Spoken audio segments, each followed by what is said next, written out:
शुभ प्रातः बच्चों, 8वीं कक्षा में आप सभी का स्वागत है।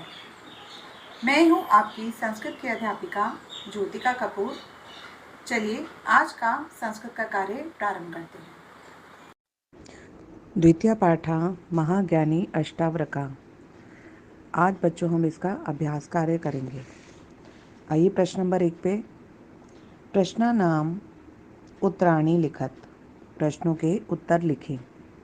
पहला प्रश्न, जनकाः कुत्रयाः नृपः आसीत्। राजा जनक कहाँ के राजा थे?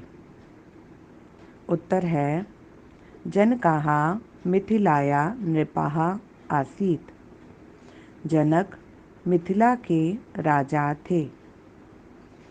अगले प्रश्न पर आते हैं।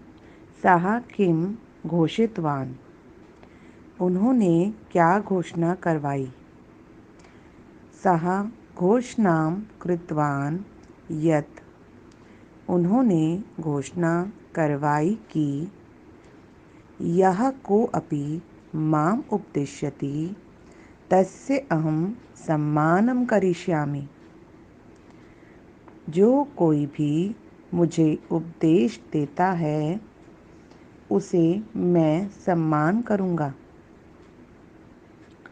अर्थात जो कोई भी मुझे उपदेश देगा या अच्छी बातें समझाएगा उसे मैं सम्मानित अवश्य ही करूँगा। अगले प्रश्न पे आइए। अष्टावक्रस्य कति अंगानि वक्राणि आसन्। अष्टावक्र के कितने अंग वक्र थे? वक्र अर्थात टेढ़े थे। अष्टावक्रस्य अष्टौ अंगानि वक्राणि आसन्। अष्टावक्र के 8 अंग वक्र थे। घा भाग को देखिए। अष्टावक्रः का आसीत्। अष्टावक्र कौन था? अष्टावक्रः महाज्ञानी आसीत्। अष्टावक्र महाज्ञानी था। सः कस्मिन् विषये उपदेशं दत्तवान्। उन्होंने किस विषय में उपदेश दिया? सः आत्मना अमृतत्व विषये च उपदेशं दत्तवान्। उन्होंने आत्मा की अमरता के विषय में उपदेश दिया।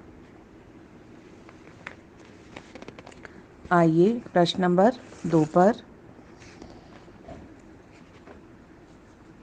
एतेषां क्रियापदानां लट्लकारस्य वर्तमानकालस्य रूपं लिखत। यथा गतवान गच्छति। यहाँ कुछ क्रियापद दिए हुए हैं जिनका लट लकार वर्तमान काल में हमें रूप लिखना है। उदाहरण भी दिया है। गतवान का जिस प्रकार गच्छति हो जाता है, तो पहला शब्द है आसीत। आसीत का हुआ अस्ति। वर्तमान काल में प्रथम पुरुष में पहला जो एकवचन होगा उसमें बनेगा अस्ति। कृतवान का बनेगा करोति। उपदिष्टवान का बनेगा उपदिष्टति।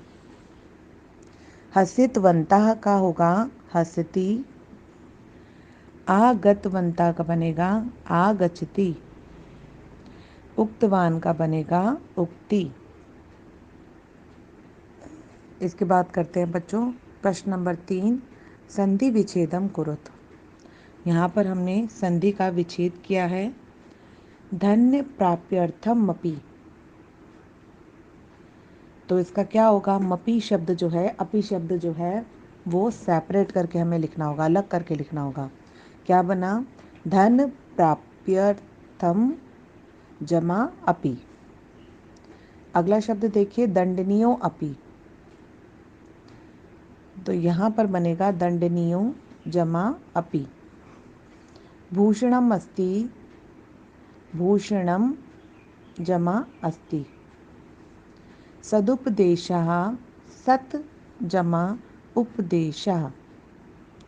दातुम इच्छति, दातुम जमा इच्छति। प्रश्न नंबर 4 पर आ रहे हैं। अधोलिखितेषु महा इति पदम संयोज्य समुचितम पदम लिखत। यहाँ जो भी शब्द दिए हैं उनके साथ केवल महा शब्द को संयोजित करना है। जिस प्रकार दिया है ज्ञानी, ये बन जाएगा महाज्ञानी। दानी, महादानी। अभिमानी, महाअभिमानी। राजा, महाराजा। औषधि, महाऔषधि। रागी, महारागी। बच्चों, इसके बाद 5वां और 6ठा प्रश्न हमें नहीं करना है। 7वें प्रश्न को हम देखते हैं। अष्टावक्रस्य चित्रम रचयत। अष्टावक्र का चित्र आप सभी को अपनी कार्यपुस्तिका में करना है।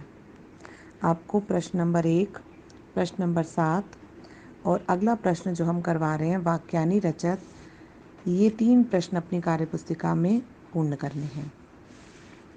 आइए वाक्यानि रचत पर।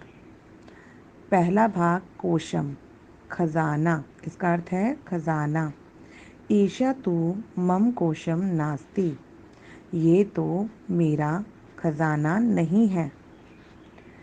दूसरे भाग पर आते हैं। आत्मना यानी आत्मा। आत्मना तु अजरा अमर चा अस्ति। आत्मा तो अजर और अमर है। अगले भाग को देखिए। मृहम, मेरे लिए। मृहम भोजनम ददातु। मेरे लिए भोजन को दे दो।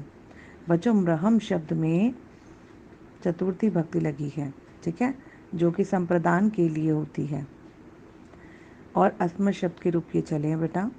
अगला देखिए। भवतः, इसका अर्थ होता है आपका। भवतः नाम किम अस्ति। आपका नाम क्या है। मैं आशा करती हूँ बच्चों द्वितीय पाठ का आपको ये अभ्यास कार्य पूरी तरह से समझ आया है। और जिस प्रकार मैंने आपको बताया, प्रश्न नंबर 1, प्रश्न नंबर 7 और ये वाक्यानि रचत, केवल ये 3 प्रश्न ही आपको अपनी कार्यपुस्तिका में पूर्ण करने हैं। आज के लिए इतना ही। धन्यवाद।